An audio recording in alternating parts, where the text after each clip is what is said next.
Luka kita kita letak kitab tu dalam kotak rokok. Macam ada satu kawan saya, dia 3 orang jalan-jalan, ada pergi satu tempat namanya Saji, terus kena tahan. Hilang tanpa diketahui. Kena telanjang, kena orang berdiri, kena pukul, kena menyanyi. Antara pegawai kerajaan penjara punya hobi, dia akan ketuk sel-sel. Kalau dia ketuk sel-sel tu, dia masuk je dalam sel, semua kena berdiri.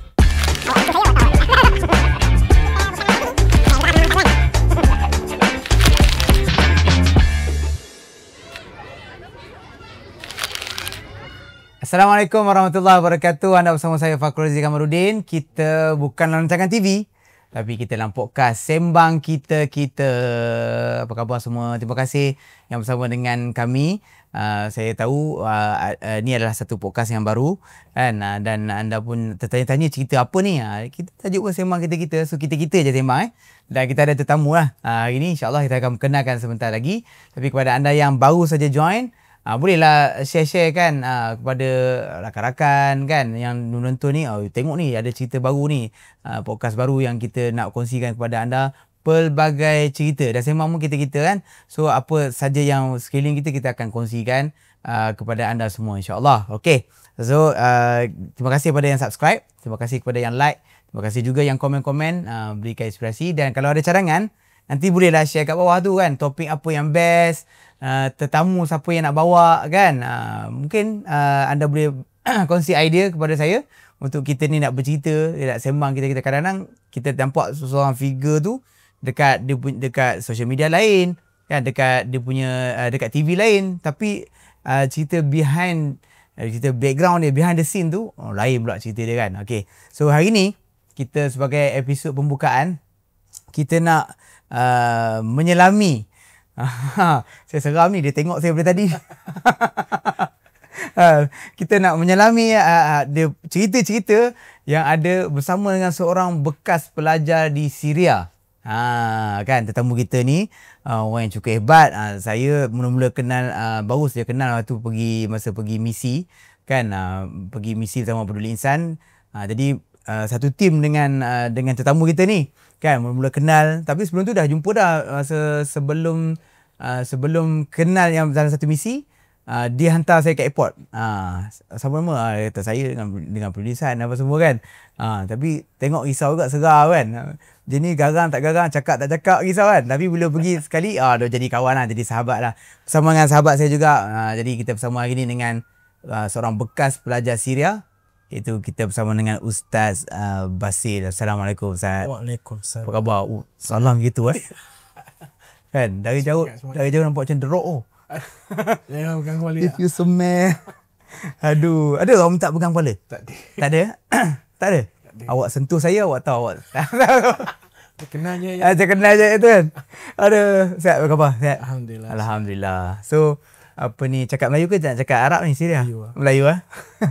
Ustaz berapa tahun kat Syria ni? Kalau 11 tahun Weh, lama tu kan. Kalau sebelum kita ke Syria, mungkin Ustaz perkenalkan diri sikit lah.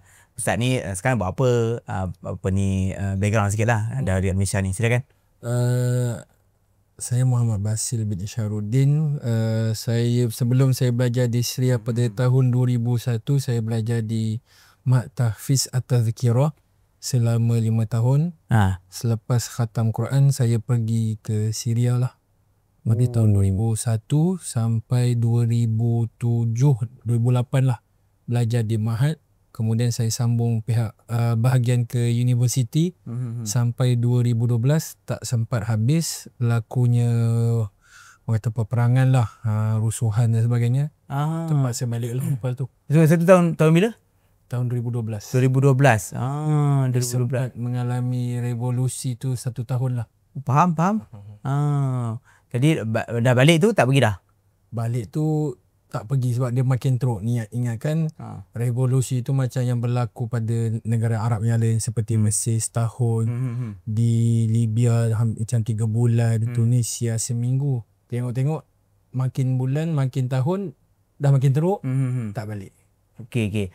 Ustaz ada cerita kat saya sebenarnya tak? Memang ada cerita belajar kat Syria apa semua kan, tapi tak sempat saya nak korek semua kan. Macam mana boleh terdetik nak belajar kat Syria tu? Mungkin ada kenalan yang bagi tahu ke, ataupun ada kawan-kawan zaman sekolah, dia kata belajar kat Syria ni best, ada guru-guru yang syekh-syekh masyaikh yang terkenal ke. Macam Ustaz ni, macam mana boleh pergi ke Syria? Ramai kadang-kadang nak pergi Mesir, kan budak-budak nak pergi Al-Azhar kan. Ada yang pergi Jordan. Syria tu macam mana? Sebenarnya saya lepas khatam Quran tu, saya setahun mengulang, saya tak tahu nak pergi mana.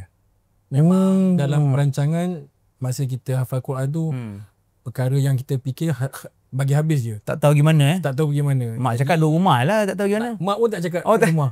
Jadi mungkin mak pun tak sangka anak dia dapat khatam Quran. Anak dia sendiri apatah lagi kan. Ustaz pun tak sangka. Tak sangka lah. Kita tak sangka yang satu kitab yang dinamakan Quran bertulis bahasa Arab tu kita dapat hafal. Yalah, kita masa mula membaca pun dah susah. Dia nak kena rautan. Dulu tu tak sangka boleh hafal sikit-sikit. Akhirnya habis 30 juzuk.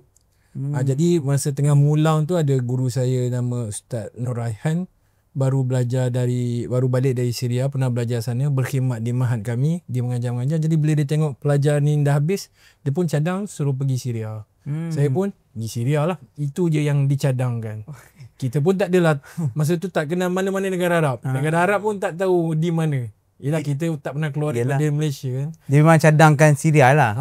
Ke dia tak tahu negara lain? Dia tahulah. Tapi sebab dia lepasan Syria, dia cadangkan Syria sajalah.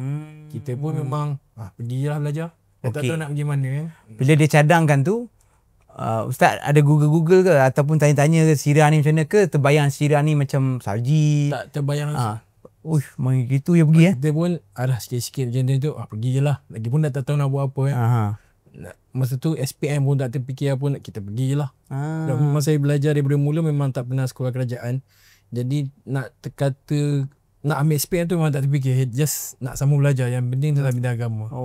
Ni pergi Syria tu pun tak tahu, rupanya negara tu memang negara yang hebat. Rupanya memang banyak ulama kan. Banyak ulama. Kita pergi memang belajar je lah. Dia tak ada buat apa-apa dekat Malaysia. Tapi tanya-tanya jugalah sini-sini tu. Sini pun tak ada sebab memang sekolah kami. Dia memang tinggal gitu je Dia bagi cadangan Syria, dia tinggal gitu je. Ada terang sikit-sikit. Alah, masa tu apa yang dia terang pun kita tak dapat nak tangkap sangat Macam bela 14 tahun apalah sangat. Yalah 16 tahun. Terfikir. Tak lebih pada meneka ni. Pergi lah, nampak tu dahsyat lah dia punya insting kan. Maksudnya Allah yang dorongkan lah. Saya kata mereka tu macam kita sama budak-budak kan. Pergi je lah, tapi dapat dorongan yang baik Ustaz. Okey, kalau pergi umur 16 tahun, Syria, negara yang mak ayah mungkin dah tahu kan cerita Syria ni macam mana. Masa tu sikit-sikit lah sebab masa tu zaman Google pun belum lagi aktif kan. Just sekadar dengar Ustaz ni bagus, balik dia boleh. Yang buat saya pergi lagi semangat tu sebab dia tengok dia boleh bagi khutbah dekat masjid tanpa pakai teks. Siapa ni? Tadi tu Ustaz tadi. Ustaz, hebat gila Ustaz ni. Biasa kita tengok Tok Khatib semua pakai khutbah kerajaan kan. Kan siap pegang gitu pergi lah. Jadi kita tengok ini bukan khutbah ni. Bila kita masa tu kami sepunya kerja latihan bila dengar khutbah di masjid. Ustaz kami pastikan kau dengar khutbah balik kau tulis. Jadi kalau kita tak boleh tidur dalam khutbah tu Aduh. Jadi kami ni kadang memang tertidur kan. Siapa tak tidur dalam khutbah. Jadi kami minta Tok Khatib tu teks. Pandai. Jadi malu tu dah puas kan? Dah nak siapkan kerja kan. Jadi kami minta teks dia. Tengok apa cantik-cantik ni. Banyak dia tambah rupanya. Dia kata patutlah khutbah dia sedap. Bila dah sedap tu dia pun kenapa dia mengajar kat tempat kami. Gitu. Kami pun belajar tanya-tanya Ustaz lepasan mana kenapa hebat. Syria. Lepas tu dia pun galakkan pergi Syria. Itu yang mendorong kami untuk pergi Syria. Daripada khutbah tu je khutbah tu macam tengok. Tapi yang minta teks tu power. Tak kantor kata tidur. Macam mana nak selamat kan. Pandai nak tadi ayat kan. Okey, reaksi keluarga Ustaz macam mana? Bila nak cakap nak pergi Syria umur 14 tahun ni. 14 tahun ni tingkatan 2 tau kalau dekat Malaysia ni kan. Kira belum PMR, kalau zaman dulu PMR zaman saya kan. Kira tak lepas rumah lagi saya ada anak tingkatan 2, kita mentau macam mana. Bawa motor lagi masa tu. Kalau tahu tu tingkatan 1 dah naik lah. Jadi lepas tu macam mana reaksi nak pujuk mak ayah untuk pergi belajar kat luar negara tu? Tak adalah pujuk sebab mak pun dah tengok saya habis Quran. Kebetulan adik perempuan pun dah habis Quran. Jadi masa saya pergi saya 16, adik perempuan 15. Dua-dua dah habis. Dia alang antara dua-dua sekali lah. Jadi mak pun hanya ada perasaan sedih lah. Tak adalah kita nak penat pujuk. Jadi mak pun memang dapat didikan agama. Jadi dia tahu Syria tu memang tempat belajar agama. Just Tak adalah nak kena pujuk ke tak. Memang okey lah.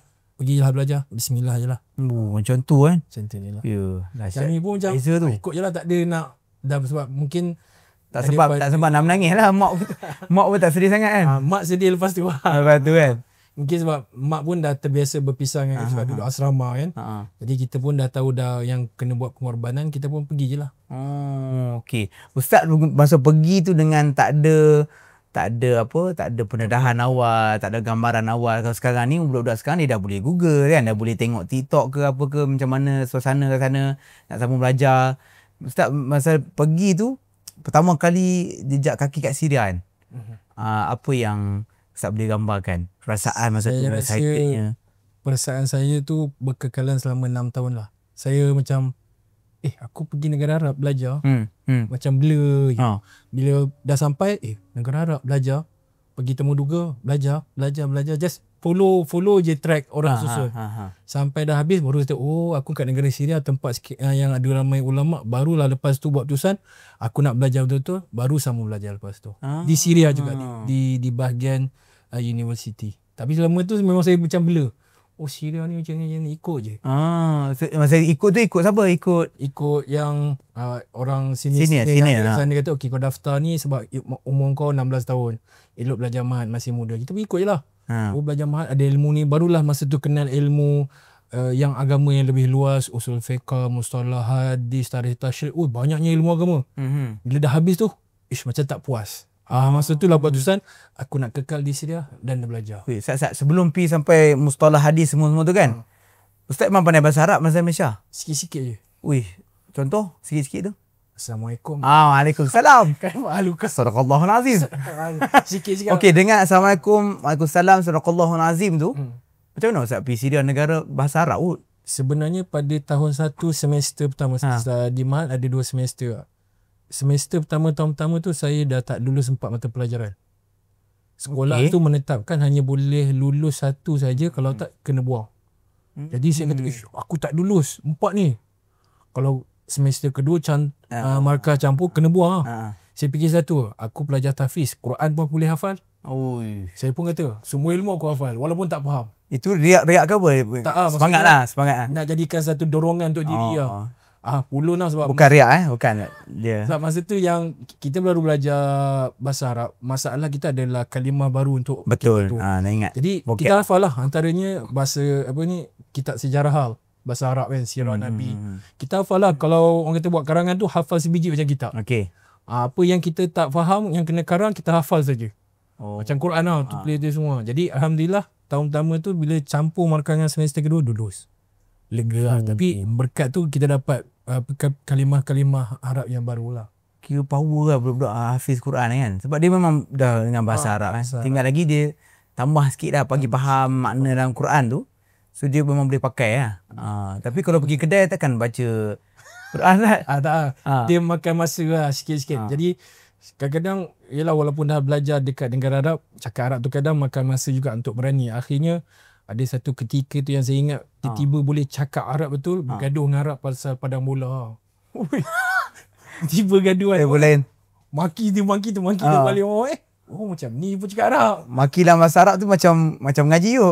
Tak, memang cakap bahasa Arab betul lah. Dahsyat Biasanya kalau kita kat sekolah dalam asrama cakap macam Arab Fusha sikit yang skema macam Al-Quran tu kan. Tapi bila dah boleh cakap, macam ni cakap, dia lagi semangat nak belajar tu. Bahasa Syria, bahasa dia lain tak dengan bahasa Fusha? Tak lari sangat lah.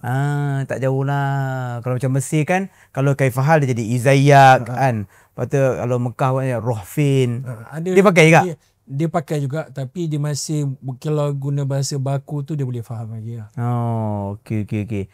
Apa ni Ustaz, kalau dari segi budaya dia macam mana? Penerimaan orang-orang dia masa mula-mula sampai tu, saya rasa dia terlalu mengalu-alukan.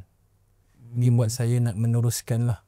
Tapi walaupun macam tu, budaya ilmu dalam negara Syria ni buat saya teruja lah. Sebab 6 tahun saya belajar tu, 5 tahun saya duduk asrama. Jadi macam tak puas lagi duduk di negara Syria. Sebab 5 tahun saya duduk di asrama, bergaul lagi dengan masyarakat dia. Jadi dah tak hujung-hujung tahun tu, lepas dah keluar asrama tu, tahun akhir tu saya duduk luar. Macam seronok je masyarakat ni. Okey. Sat. Yang seronok berjumpa dengan orang luar tu saya simpan, Sat. Boleh sebab tadi duduk asrama kan. Dah keluar-keluar. Sekarang dah keluar-keluar tu. Tak nak keluar dah. Kan? Menyesal. Tapi Ustaz ada cerita best. Kita akan berehat dulu. Lepas ni kita kembali dalam podcast kita, Sembang Kita-Kita.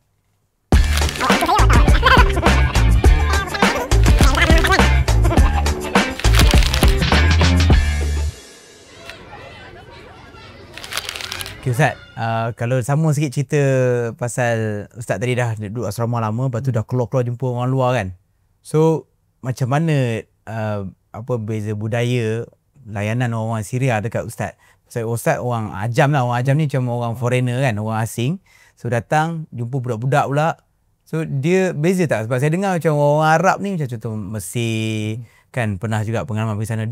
Bukan dia kasar tapi style dia tu. Style. Kalau Syria sama? Mungkin saya boleh rumuskan macam ni lah.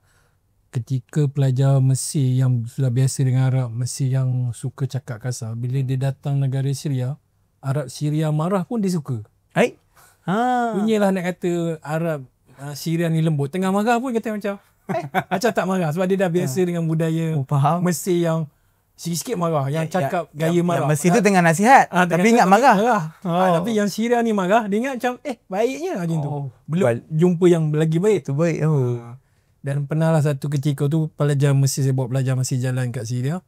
Dia tanya, Ustaz, betul ke Arab Syria ni pemurah? Maksudnya suka bagi duit macam tu kan. Kata betul. Saya kata je, habis je betul, ada pakcik Syria tu tegur. Kata, antum semua pelajar agama nah, seorang 200 lira. Terus dia macam, Ustaz, serius lah. Ini dia dah biasa. Bila Ustaz nak bawa saya pula? InsyaAllah lepas ni lah. Takut tak bagi? Kita yang kena bagi. Kita kena bagi kan? Macam tu kan. Dia punya berbeza tu dengan budaya Arab lain saya rasa. Macam saya duduk rumah sewa saya lepas dah keluar daripada asrama tu, rumah saya dekat dengan pasar kan. Ada satu kedai ayam ni memang mana-mana pelajar agama beli saja, dia akan bagi ayam free. Sehingga kan raya haji, daging dia jual ayam tapi daging dia kasi sebab dia buat korban. Dia simpan daging dalam TS ayam tu. Dia nampak je pelajar agama, dia panggil, dia bagi daging korban. Budak-budak Malaysia ke ataupun dia sesama Arab dia pun sama? Buat masa yang kami tahu pelajar Malaysia lah. Dia macam ihtiram tu, orang muliakan tamu lah. Sampai kan kami kalau tak ada duit pergi kedai dia.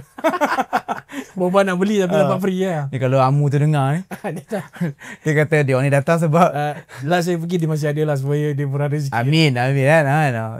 Dia memang nak bantu lah belajar agama kan, insya-Allah Kalau di sana kalau dah macam tu, dia saya pernah pergi Mesir, memang lane jalan tu kan, jalan dia 2 lane tapi 5 lane.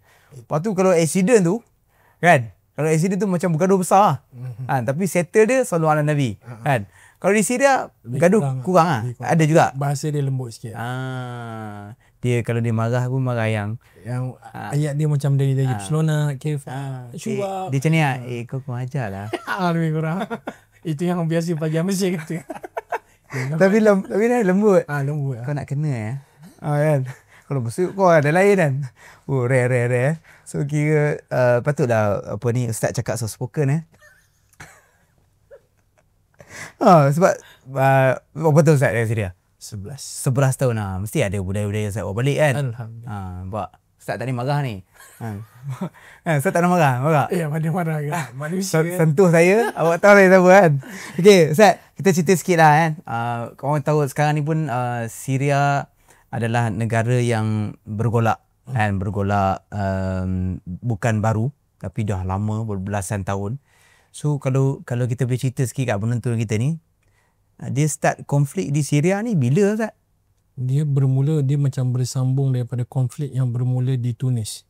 Apabila seorang peniaga yang membakar diri dia sebab tak puas hati dengan tindakan kerajaan, dan kesan daripada itu Perdana Menteri dia jatuh dan ditukarkan. Lepas tu dia berpindah ke Libya, berpindah ke Mesir. Libya dalam 3 bulan jatuh Gaddafi, Mesir jatuhnya Anwar Sadat. Lalu rakyat Syria beranggapan kita mungkin boleh buat yang sama pada Bashar. Ceritanya tak jadi. Saya sendiri selama setahun pernah berada di Syria 2011. Ingatkan akan jatuh, rupanya tak. Bahkan lagi teruk. Itu. Dengan mainan medianya dan sebagainya, dengan adanya tentera-tentera yang mengambil kawalan supaya tak boleh berlakunya demonstrasi dan sebagainya. Kemuncak yang paling teruk yang buat kami pelajar Malaysia terpaksa keluar dari Syria, kereta kebal masuk dalam bandar Dimash. Tu memang Ustaz kat sana masa tu tengah tahun ke berapa? Tahun ke-11 lah tu masa tu. Tahun ke-11 lah. Jadi tahun tu Jadi tahun. Jadi yang kemuncaknya tentera ambil alih macam tu? Tentera banyak kawal tempat lah sepenuhnya. Tapi bandar lain selain Dimash tu memang dah dengar lah bunyi-bunyi. Cuma kita susah nak percaya sebab kadang yalah kita nak percaya berita dalam Syria ke ataupun luar Syria, Al Jazeera ke tu. Sebab kadang-kadang berita Jazeera tunjuk lain, dalam Syria tunjuk lain sebab dia nak counter attack bahawa Syria ni sebenarnya tak ada apa-apa. Okey. Jadi kita pun dalam tu selagi kita selamat kita duduk. So macam student-student Malaysia macam mana? Dah jadi bergolak tu kan? Keluarga tak risau ke Ustaz? Ataupun kerajaan kita sendirilah? Macam TV3 pun pernah call juga, tanya keadaan macam mana. Kita tengok selagi kita boleh duduk, kita duduk. Lepas tu kedutaan pun tak keluar lagi. Dia yang kemuncaknya bila kita kebal masuk, kedutaan kata esok flight balik Malaysia sampai. Siapa nak balik, siapa nak tinggal kekal, buat surat yang kerajaan berlepas tangan. Sebab esok tu kedutaan pun akan balik. Jadi kedutaan Malaysia ataupun kerajaan kita ambil tanggungjawab lah kan, sebab untuk protect. Tak silap saya hampir semua balik, melainkan dia 2-3 orang je tak balik sebab masa tu bulan 7 tengah periksa last year lah. Jadi diorang macam sayang, kata kami nak habiskan periksa baru balik. Sudah syak tengah perang boleh periksa Tapi masa tu yang dia masih terkawal. Tapi bagi saya yang kebanyakan nak balik tu sebab masa tu pun tengah cuti. Jadi kita macam tiket free ni. Nanti kita balik, kita datang balik. Balik tapi tak datang balik. Balik tu tak datang. Ustaz antara yang last keluar masa tu. Jadi ikut kerajaan punya. Faham. So tapi kalau nasihat-nasihat ataupun student Malaysia sendiri lah, senior-senior ke ataupun siapa-siapa yang kedutaan sendiri kan, dia pesan apa dekat pelajar Malaysia yang masa kat sana masa tengah bergolak betul tu? Kedutaan sendiri pesan balik. Saya sendiri pesan kepada pelajar junior masa tu, tak payah balik lah. Dia tak balik, saya balik. Sebab saya masa tu kata aku balik sebab tiket free. Masa tu bulan 7, 8, 9 lah. 3 bulan aku balik, aku datang balik. Dia baru sampai, rugi kau balik. Kau stay lah dulu, nanti benda ni akan berubah. Dia stay, lagi 11 tahun dia stay. Terus tak balik? Terus tak balik sampai 11 tahun. Sampai habis, hampir lah. Sampai lah 2-3 tahun sebelum pasal jatuh baru dia balik.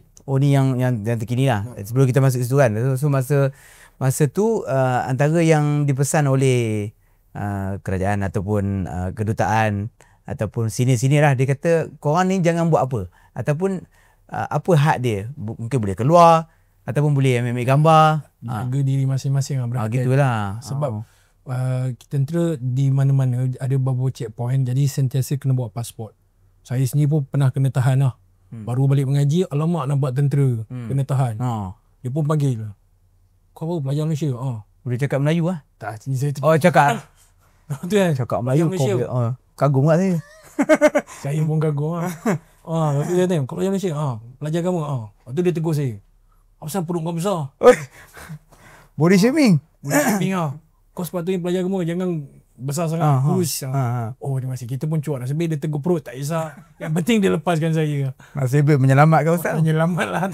Yang walaupun orang tak suka tapi dia selamatkan saya. Rupanya ada hikmah dia tu. Ada hikmah. Jadi kena besarkan perut. Okey, faham. Dia memang dia agak strict masa tu kan? Masa tu memang kalau nampak tentera yang tahan tu memang kita takut. Sebab dia, diorang tak ada kata kau salah, kau kena tangkap. Maka dia akan beritahu tak.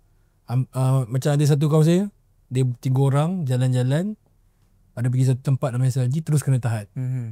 Hilang tanpa diketahui selama 2 minggu. Dia kena tahan sebab apa? Jalan-jalan je? Jalan, kebetulan dia bawa kamera. Jadi tentera ingat dia wartawan, terus kena tahan. Dengan driver taksi yang bawa 2 orang pun kena tahan. Ke dalam? Kami pun tak tahu, tahu tak balik. Polis pun tak ada call. Diorang memang kalau dah kena tahan tu, tahan lah. Macam dah bersalah.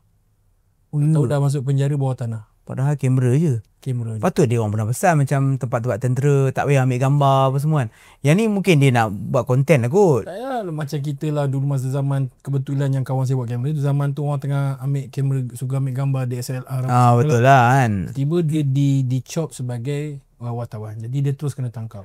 Yang Ustaz tahu cerita dia kena tangkap tu lepas 2 minggu. Selepas tu dia dah keluar. Apa ada cerita yang rare dia pernah tahan Macam-macam lah. ha. Kena telanjang, kena orang berdiri, kena pukul, kena menyanyi. Macam-macam lah. Memang Dia kena menyanyi. dengar Dia bayar tak bayar. tak payah. Dia memang sekadar orang kata penyeksaan lah, bukan sebagai hiburan lah. Walaupun tak salah apa kan. Tak salah, tapi dia syak sebagai wartawan, maka dia dihukum sedemikian dan disoal siasat.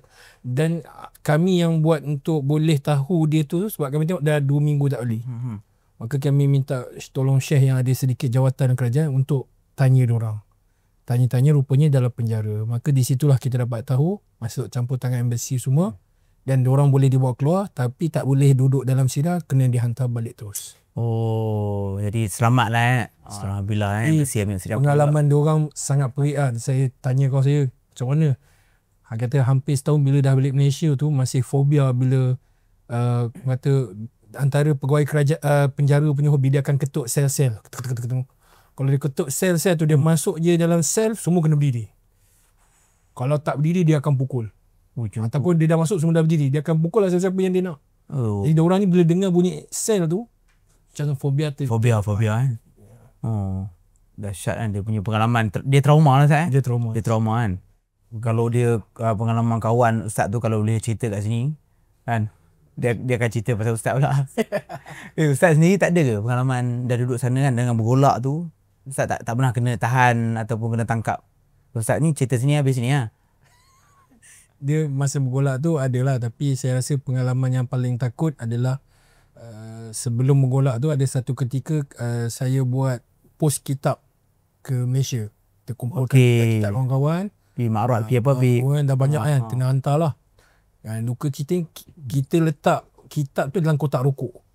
Memang kotak rokok pula memang tahan lasak. Jadi kita letak kita dalam kotak rokok lah. Alhamdulillah dah post. Bila dah post tu semua, tiba-tiba polis ambush rumah kami. Dia kata kami dapat laporan jiran kau seluduk rokok. Dia tengok mana? Tengok kotak rokok tu. Kami kan bawa keluar. Kami kumpul satu kontena kat rumah kami. Jadi kami bila nak bawa keluar tu sikit-sikit macam kecoh lah lorong.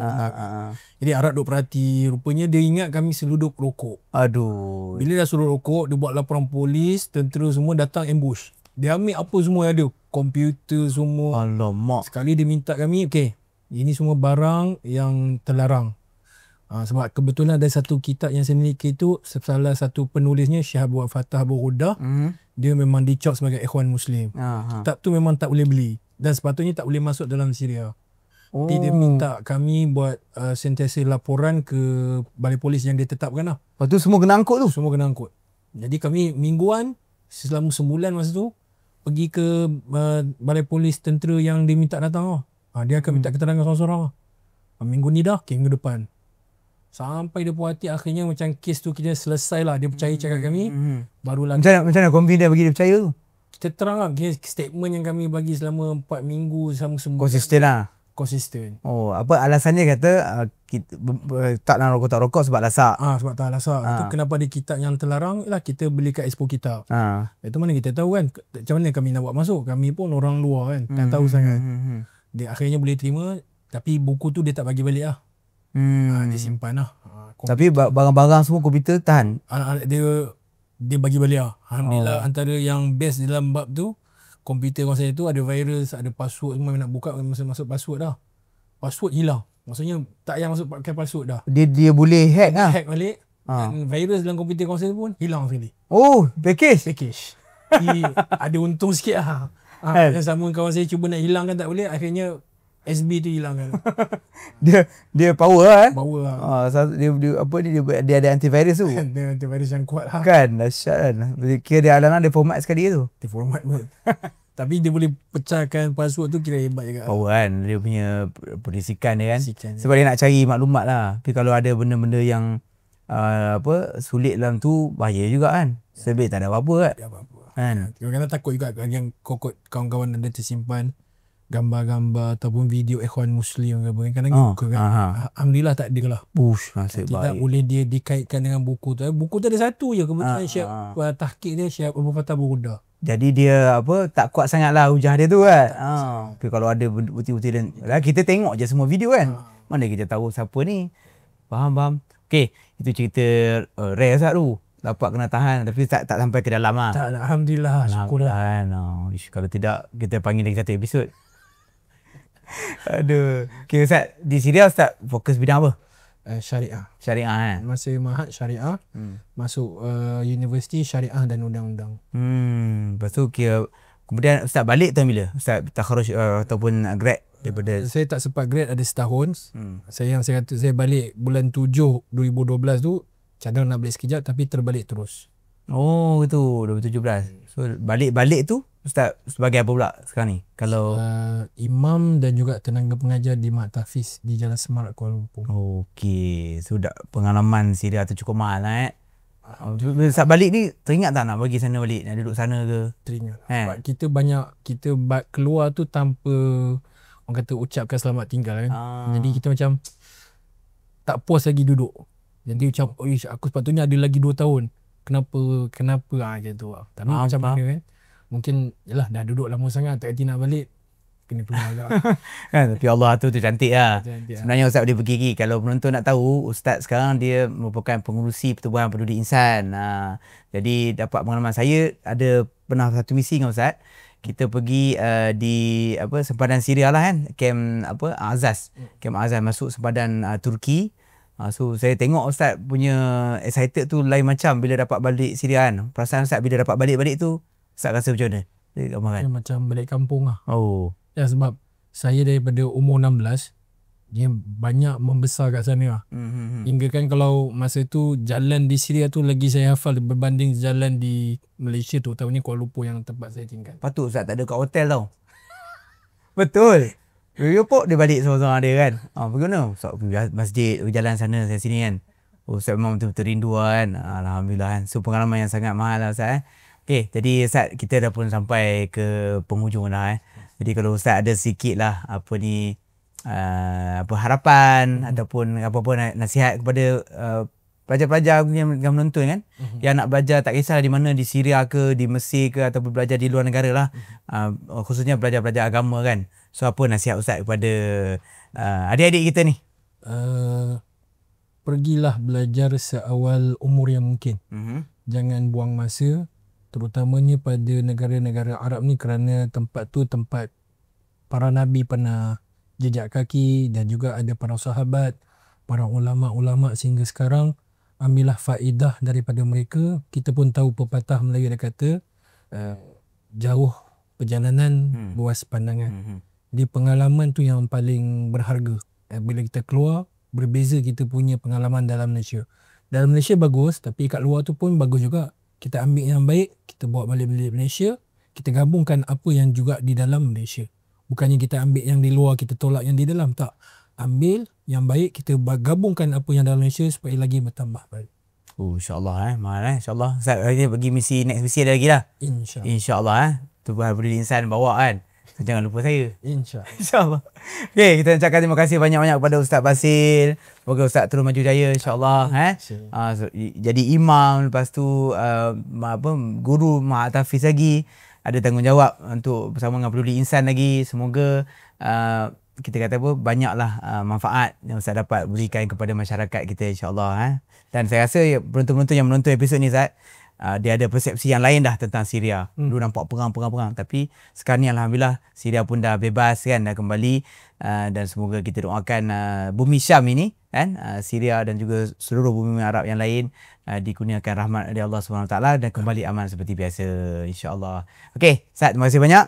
InsyaAllah kita dah sampai ke penghujung sembang kita untuk episod kali ini.